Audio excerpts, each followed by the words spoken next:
Kalau saya sebenarnya jujur dari awal saya pengen di sini pertama ada jantung yang terpadu itu. Oke.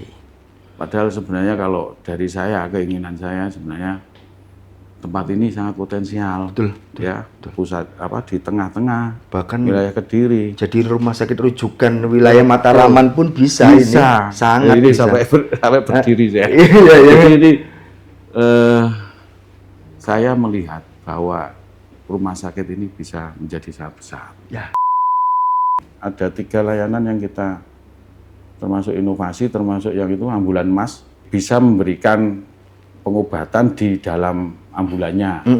Sama ada pasien serangan jantung, nelpon gitu ya. Kalau 30 menit dia terlambat, itu kan bisa Kena komplain. Iya, mati. Oh, meninggal ya. Kalau Nah, itu ada obat yang bisa disuntikan segera di tempat. Imbus gitu biasanya. Booster gitu. Streptokinase. Jadi untuk mengurangi sumbatan jantungnya itu.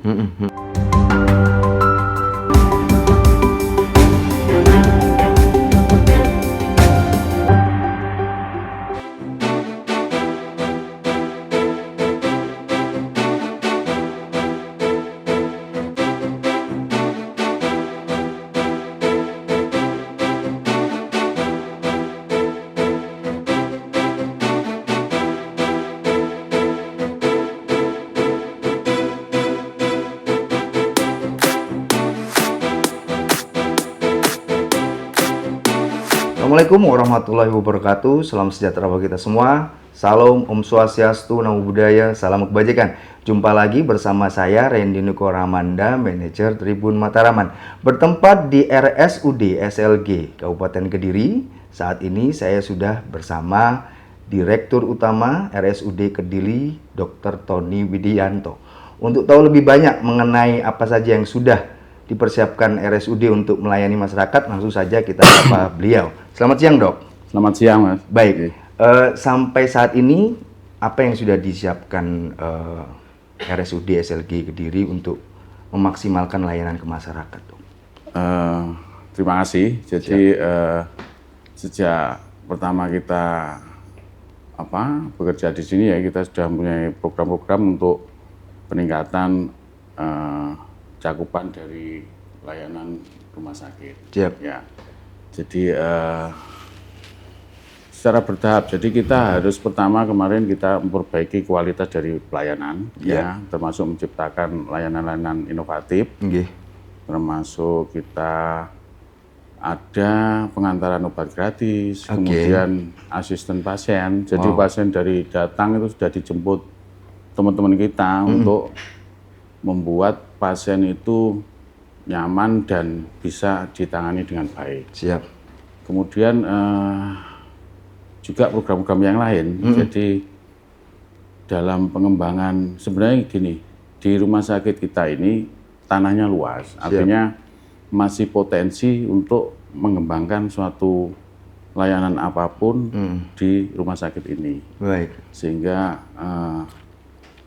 kita di manajemen punya program dalam tahun ini, karena ini juga program nasional untuk TB yang itu resisten obat. Kita rencana akan membangun gedung untuk pelayanan itu. Jadi itu. Baik. Kalau untuk lebih spesifik ya, Dok, mungkin layanan VVIP ataupun home care-nya seperti apa, Dok? Betul. Jadi menyikapi karena kita 95% kita itu pasien kan BPJS. Betul. Kita tahu ya sekarang ini seperti karena problem dari tentang klaim, tentang lain-lain lah, tentang hal BPJS itu bisa mengganggu roda operasional dari rumah sakit, karena bagaimanapun kita sudah menjadi blood, sudah harus bisa membiayai semua operasional secara mandiri. Jadi kita akhirnya juga berpikir untuk menggandeng asuransi swasta yang ada selama ini. Jadi kita alhamdulillah sudah kerjasama dengan BRI Life, Admedica, Mandiri InHealth, kemudian PLN. Ya, jadi oleh karena itu kita harus siap untuk membangun fasilitas-fasilitas yang itu tadi, termasuk program-program home care itu tadi. Karena ya itu tadi, kita harus memperbanyak atau diversifikasi ya artinya ya. Jadi kita tidak bergantung aja dengan BPJS, karena potensi ke depan juga kita harus siap kalau ada problem-problem yang tidak kita kehendaki ya. Karena beberapa rumah sakit mungkin mengalami kesulitan finansial karena terganggunya klaim BPJS. Walaupun ya, ini terus terang di rumah sakit kita 95% itu dari klaim terbayarkan. Dari pengalaman BPJS ya maksudnya pelayanan. Kalau dari pengalaman BPJS, dan kita dulu klaim yang terbaik sudah pernah, artinya sudah dapat predikat itu. Jadi tapi kalau saya melihat teman-teman yang di rumah sakit lain kadang juga keluarnya sama ya. Iya. Tapi ya alhamdulillah kalau di sini masih bisa kita ikuti regulasi dari BPJS. Kalau kita ngomong agak melebar dikit ya mengenai pelayanan universal health coverage. Kalau di RSUD SLG seperti apa, Dok? Untuk cakupan di Kabupaten Diri ini kan hampir sudah 95. Wow. Jadi PBID kita semua warga miskin yang ada atau dari keluarga yang prasejahtera itu semua sudah di-cover sama daerah. Artinya daerah sangat memikirkan bagaimana kebutuhan kesehatan mereka. Dan selama ini alhamdulillah tidak ada kendala. Di kita juga kita tangani, kita layani dengan baik. Artinya untuk klaim pun selama ini juga karena itu tidak ada masalah. Nggak ada masalah di anunya. Karena regulasi-regulasi kita penuhi dengan baik. Kalau bicara dokter tadi kan 95 sudah tertangani. Artinya kan masih ada potensi 4% yang kemudian masyarakat miskin ini ya. Kalau kemudian ada case tertentu yang mereka dalam kondisi kegawat daruratan terpenuhi tapi hanya punya KTP, gimana, Dok? Kalau dalam case selama ini kan kita pasien hanya KTP ke sini. Bahwa tidak perlu kalau istilahnya rujukan pun sebenarnya kalau SEP yang dari FKTP itu sudah bisa kita cetak di sini. Jadi pasien itu hanya bawa KTP, apalagi kalau PGD, memang KTP itu yang diperlukan. Nanti sudah muncul data-data apakah pasien ini masuk BPJS atau masuk atau enggak, atau mungkin punya yang asuransi yang swasta yang itu di screening di situ ya. Iya, dari KTP aja bisa.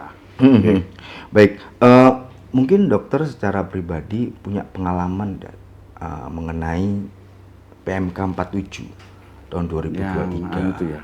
Betul. Nah itu mungkin dokter pernah punya case tertentu tidak mengenai hal itu.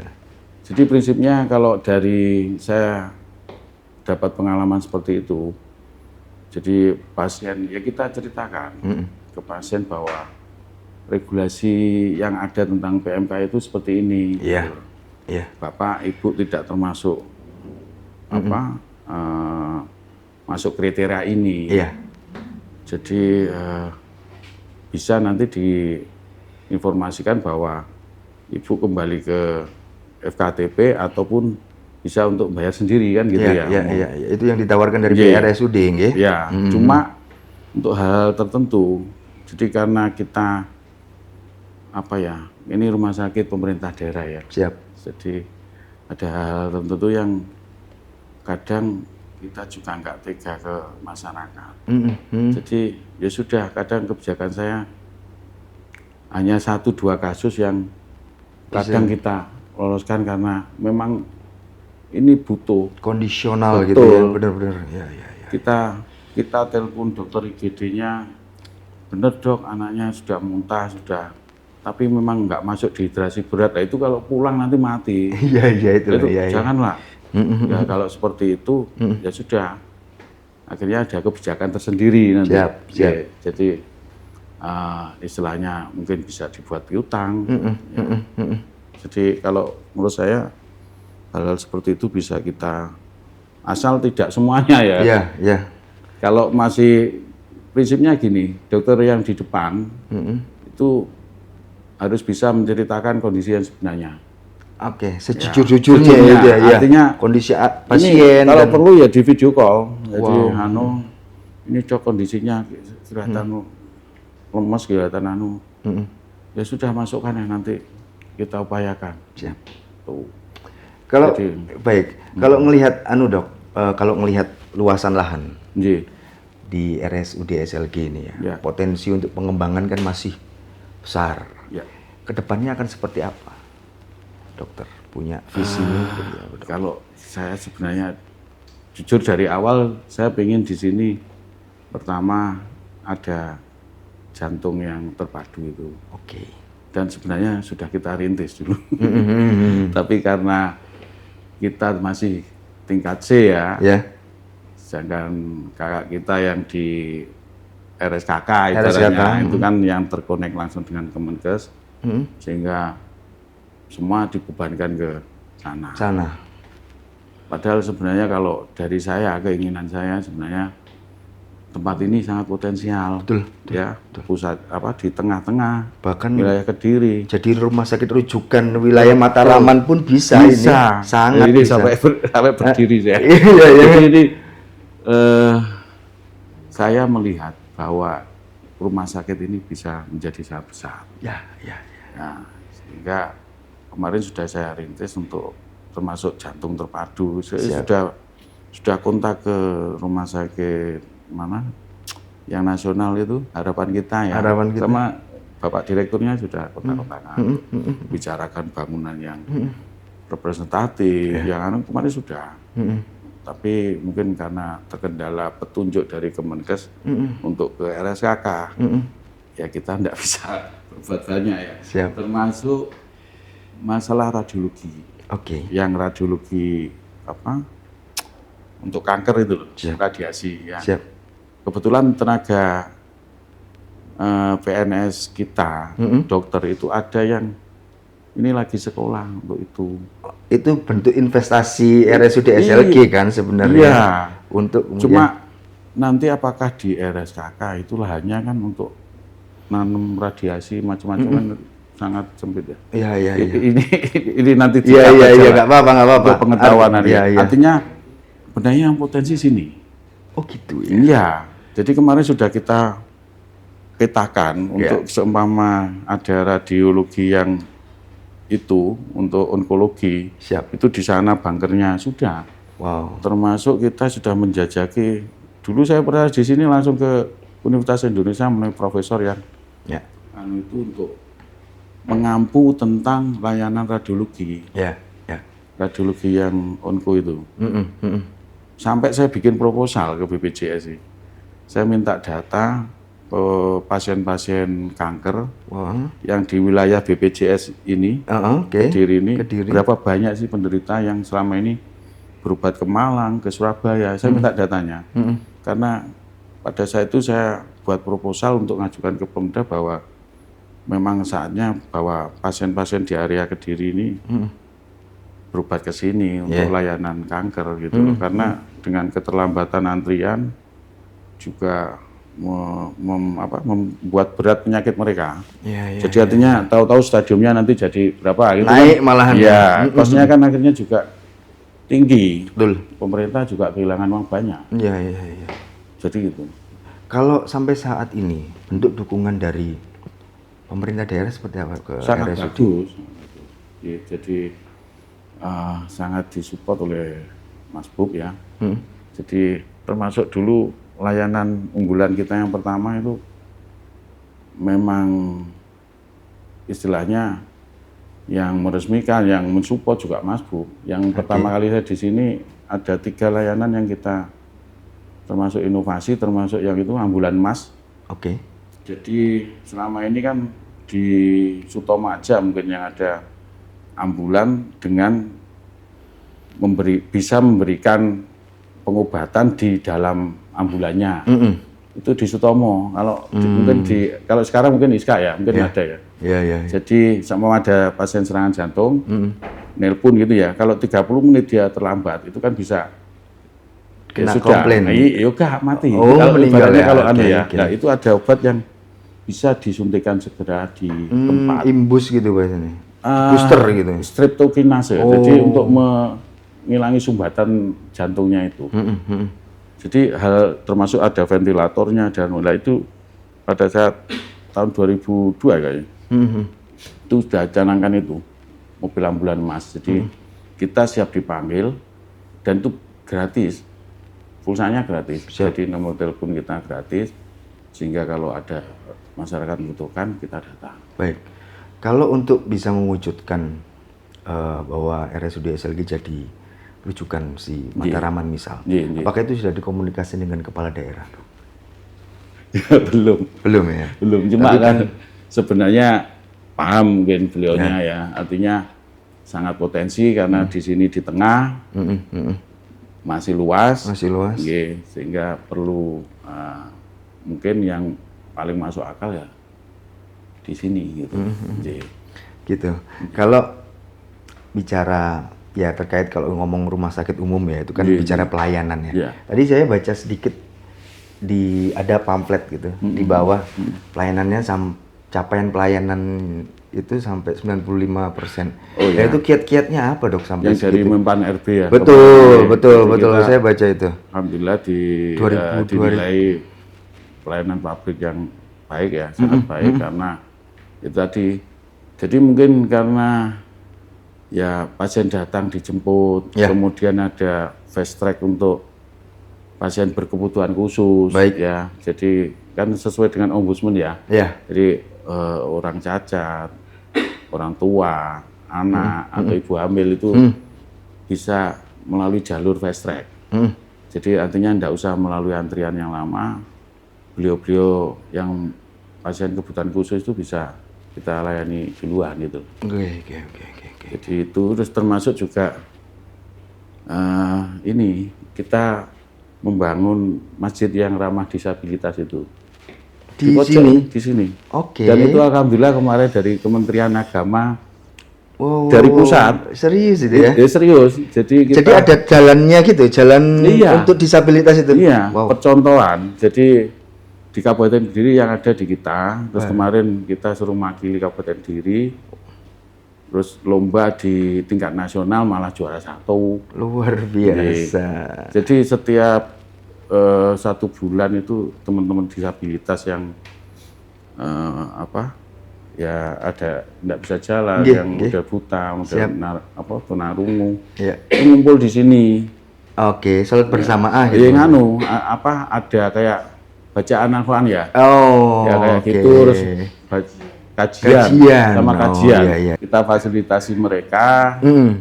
Dan alhamdulillah kita juga nggak berharap ada suruh perwakilan dari Kediri di provinsi suruh lanjut ke nasional juara 1. Baik dok, ini sesi terakhir. Mungkin saya minta tolong Dr. Tony Widianto untuk menjelaskan mengenai profiling misi awal misi awal RSUD SLG, terus sampai layanan apa yang sudah dimiliki sekarang. Rumah sakit RSUD SLG itu rumah sakit yang punya lahan sekitar 7,1 hektar dan luas bangunan kurang lebih masih 40%. Jadi masih bisa untuk dikembangkan semaksimal mungkin. Kemudian dari jumlah pegawai kita juga sudah mandiri ya, sudah kontrak kita biaya sendiri. Dan untuk layanan dari proses awal berdirinya rumah sakit ini 2019 operasional dan alhamdulillah sampai saat ini capaian pasien kurang lebih sehari dari Poli itu bisa sampai 500 pasien ya. Di mana capaian dalam 5 tahun rumah sakit berdiri langsung bisa suatu yang harus kita syukuri karena 2019 terkena pandemi COVID, kemudian bisa bangkit dan sekarang pasien seperti yang kita ketahui jumlahnya lumayan besar. Kemudian untuk layanan-layanan yang kita tampilkan semakin baik ini, kita berharap bahwa cakupan dari layanan kesehatan kita semakin meluas, bisa menjangkau ke Kediri Raya dan sekitarnya dan menjadi rumah sakit rujukan ke depannya, rujukan yang lebih tinggi lagi. Amin, amin. Jadi itu tentang alat-alat yang medis yang kita punyai, alhamdulillah semakin ventilator sudah sesuai dari regulasi dari BPJS bahwa 10 bed itu harus ada 1 ventilator ya. Siap. 10%, jadi itu harus tersedia ya. Kita sudah berusaha mencapai ke sana ya, sudah hampir 90%. Jadi tentang kedepannya saya berharap bahwa rumah sakit ini bisa menjadi lebih berkembang. Amin. Karena ini ada di pusat dari Kabupaten Kediri, dekat dengan monumen SLG, sehingga untuk publikasi dan untuk akses masyarakat dari Kediri yang ada di barat maupun barat, selatan, utara itu bisa ngumpul di sini. Sedangkan yang timur bisa ke RSKK. Baik. Jadi harapannya itu. Terima kasih. Baik, terima kasih dokter atas waktunya. Baik, Tribuners dan pembaca harian Surya dimanapun Anda berada, itu tadi bincang santai saya bersama Direktur Utama RSUD SLG Kediri. Semoga bisa diambil hikmah dan manfaatnya. Saya Randy Nukoramanda, pamit. Assalamualaikum warahmatullahi wabarakatuh. Download Tribun X sekarang. Menghadirkan lokal menjadi Indonesia.